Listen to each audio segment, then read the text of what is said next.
L'hereu de Calbanyes de Montesquiu, nois, era una mica curt de gambals. L'home, les coses com siguin, era prou treballador i prou bona persona, però de vegades tenia cada sortida que me caguen d'ell per fotre la gorra al foc. A més, la seva dona, que havia baixat de curroncull, resulta que era una mala puta de l'alçada d'un campanar, per exemple. De tant en tant, feien a l'home al poble dels seus pares amb l'excusa de pujar-los una càrrega de vi o d'anar a visitar-los, senzillament per tocar els collons i perquè feia temps que no hi sabia res. Potser estan malalts i hauries d'arribar en un moment i de passada els podries pujar una micota d'oli i rondinava un bon dia la gata moixa tot dinant. Havent dinat, tant si et plau com si em pesa, ja tenies doncs el pobre Banyes embastant el ruc i emprenent un viatge de ben bé 6 o 7 hores de camí. Aquella nit, mentre ell era fora, la dona rebia la visita del casó o de qualsevol altre pàjaro del poble i es passava la nit donant ferratge al cul. I esclar, l'endemà al matí el pobre home tornava a casa cruixit del viatge sense saber que les banyes li havien crescut com a mínim un parell de dits. O potser, això també és veritat, encara que ho hagués sabut, vés a saber, tant se n'hi hagués fotut. És el que vull dir. Una vegada, el Banyes va tornar a dormir a Montesquiu la mateixa nit, bastant abans de l'hora que se l'esperava. Va arribar a casa i, sense encendre la llum, es despullar i es va fotre dins el llit. L'home, però, tot i estar rendit del viatge, no podia dormir. Així que després de donar un parell de tocs, tot neguitós sota els llençols, va murmurar-li a la dona: «Oye, aquí passa alguna cosa estranya, no? Adorm tranquil i calla, collons», va protestar ella. «Què ha de passar? Home, doncs no ho sé, però jo trobo moltes cames per aquí dintre. No siguis imbècil, vinga, me caguen de dorm d'una vegada». Tanmateix, sense aclarir aquell misteri, el Banyes no podia tancar els ulls. Tot d'un plegat es va incorporar i d'una revolada va fer volar del llit les mantes i els llençols. «A veure si ens aclarim d'una vegada», va dir el Banyes. Va grapejar un parell de turmells i preguntar: «Escolta, de qui són aquests peus?» «Meus, tros de beneit, però de qui collons han de ser?», va contestar la dona. «Molt bé, doncs un moment, ja, deixa'm comptar. Aquests són els teus, aquests són els meus, a veure, doncs, peus teus, peus meus, l'home els va palpar, saps, de dos en dos, altra vegada. Però llavors, aquests altres, de qui collons són aquests altres?» «Són meus, home!», va dir el pàjaro aquell que la dona hi tenia amagat. «Home, doncs ho hauries pogut dir abans, carallot», va fer el Banyes, «que m'hauries estalviat un bon mal de cap». En fi, desxifrat el misteri dels peus, el Banyes s'abrigà amb la manta, es girà de cantó i s'adormí com un sol.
El rector d'un poble de la Vall Fosca va llogar una majordoma jove, maca i tendra com una xicoia de la serra. L'home, que per entendre'ns anava més calent que la mota d'un hippie, se la volia xurracar tant sí com no. De manera que tot el sant dia li anava darrere els talons i no la deixava descansar. Fes-me un petonet, va, per l'amor de Déu, li pidolava una vegada i una altra i una altra i una altra. Espera, espera, clar, amb ella mai no li venia bé. Tant esperessis les llebres, me caguen d'és, au, vinga, dona, me caguen d'és, que no se'n venjaré. No m'atabalis, que no veus que ara tinc feina? El renyava la Pilara, que es veu que es deia Pilara, aquella dona. Només una, estimada, insistia el capellà, només una, per favor. No, ni pensaments, va, primer vés a buscar llenya. I a la Pilara se li escorria dintre els dits com s'escorre una truita de riu quan la vols caçar.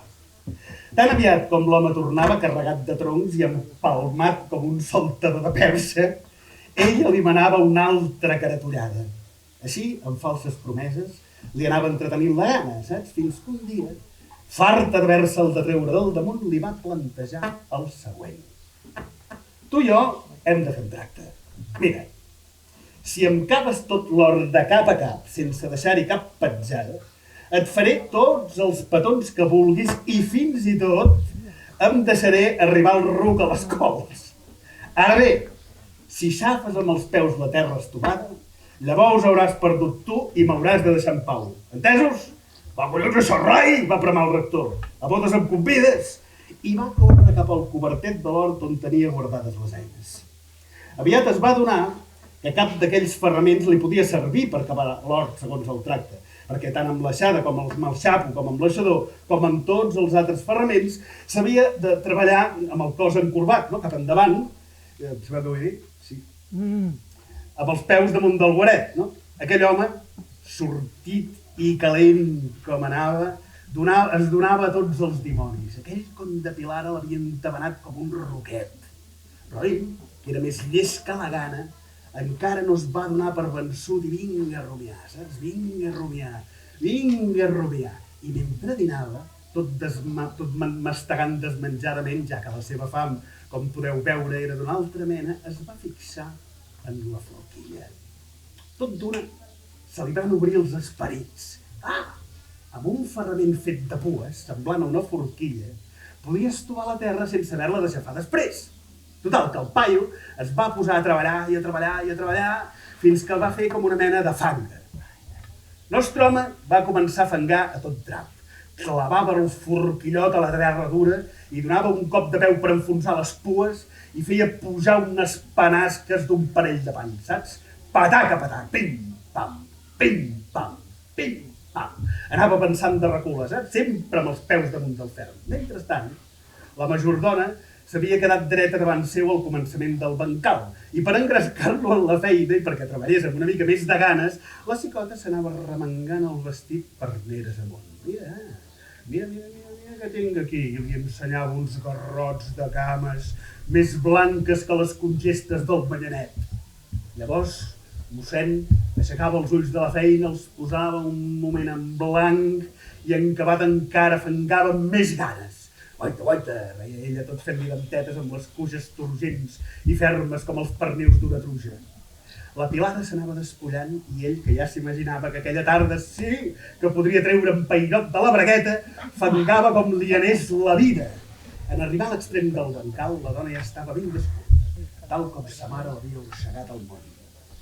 Ja ets fet, va dir el rector mig escorronat. Mai a la vida havia suat tant la sotana com aquesta estona, me cago en Déu. Va deixar el ferrament clavat i es va apropar cap a la dona com un cabró a punt de muntar una cabra. Que no ho veus, el que acabes de fer, fotut beneit, va dir ella, tot assenyalant les petjades que acabava de deixar damunt la terra estovada. Collons, el mossèn, a l'adonar-se que a l'últim moment s'havia fotut de potes a la galleda, treia foc pels queixals, aquell home, de paraulotes i renecs i me cago en Déus, no em vulgueu sentir més. Et ben juro que un altre dia no t'escaparàs viva, mala puta! Un altre dia, mossèn, farem un altre tracte, tu i jo, va aclarir la mossa. Li va picar l'ullet i es va començar a vestir. Au, collons, vés a fer punyetes, va remugar el rector, imaginant-se un altre dejuni com a mínim més llarg que la Quaresma.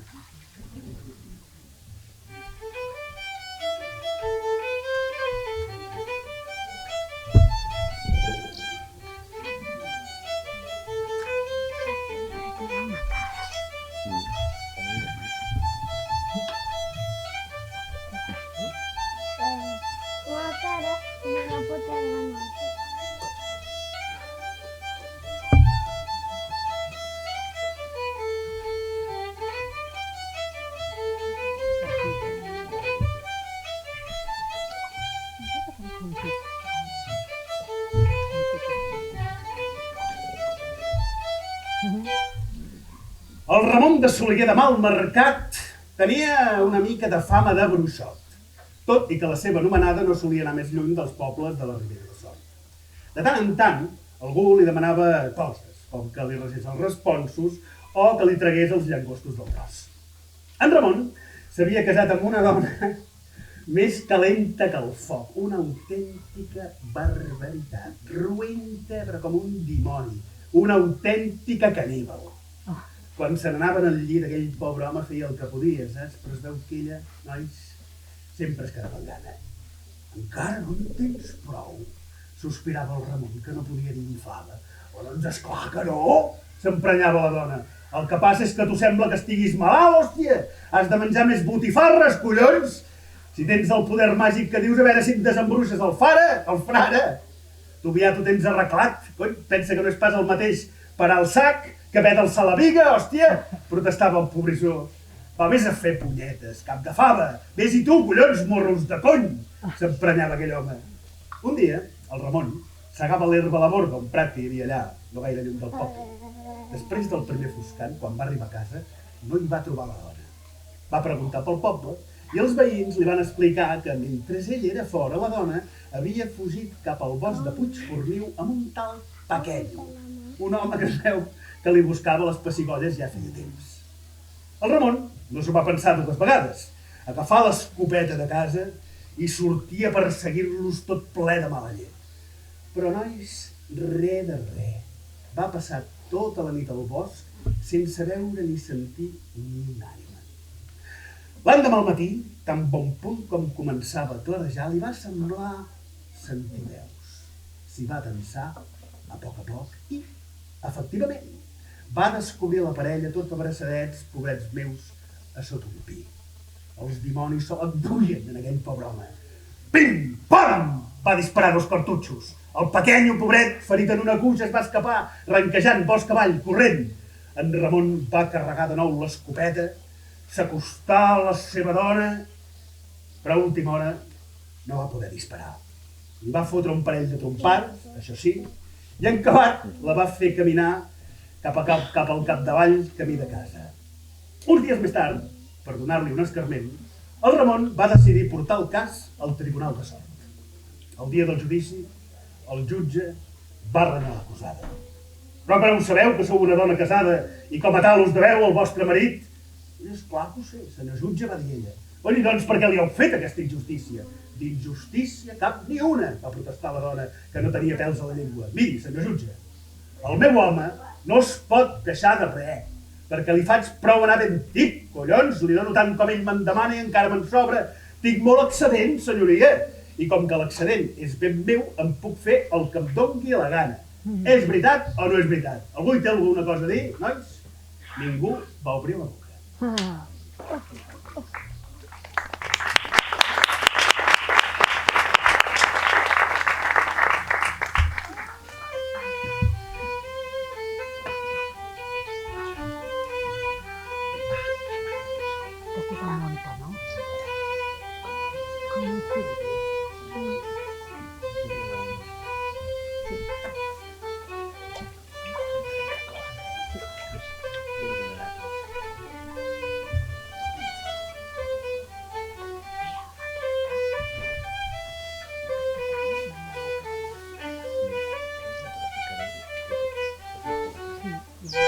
Conten que a Tortoà, un poble que ni Déu sap on para, hi havia un rector virtuós i de conducta irreprotxable, un sant, un home de fe.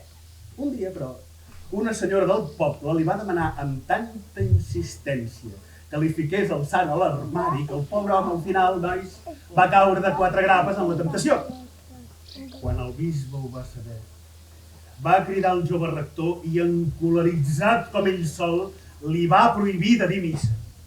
El capellà, que estava fet tot un místic, no li va caure gens bé, el càstig que ell, i amb raó, trobava molt desmesurat. Va protestar, però, nois, no hi hagué res a fer. Llavors el rector es va dedicar, com si fos un agent secret, a espiar el bisbe. Doncs sabeu què? Aviat va descobrir que el seu superior de tant en tant, bastant sovint, per cert, s'emportava una xicota cap a les profunditats del bosc. Ai, collons, el comte bisbe resulta que no era pas un model de castedat. Un dia, el rector de Tortois se'n va pujar dalt d'un pi a l'indret on havia descobert que podia aquella parella i va esperar que fessin cap. Quan va arribar el bisbe, li va dir a la dona que la volia beneir, que es despullés tota sencera perquè la benedicció pogués sortir a fer. Un cop la va tenir ben de pèl a pèl, el bisbe va saludar. Beneïda aquesta dona i beneït sia el fruit del meu sant prepuci. Amén! Va contestar el rector des de dalt de tot de les branques. Però collons, qui és aquest imprudent? Va preguntar el bisbe aixecant els ulls al cel. I des de dalt li van respondre. Que qui sóc? Sóc el rector de Tortois, que per un sol cop de fotre la missa li van secar. Llavors, el bisbe va ser indulgent, va ser generós i no solament li va perdonar la pena, sinó que li va pujar 5 cèntims el preu de les misses. La missa tindràs tornada i en 10 rals augmentada. Va, fot, refot i contrafot, però calla, sobretot.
Y canta.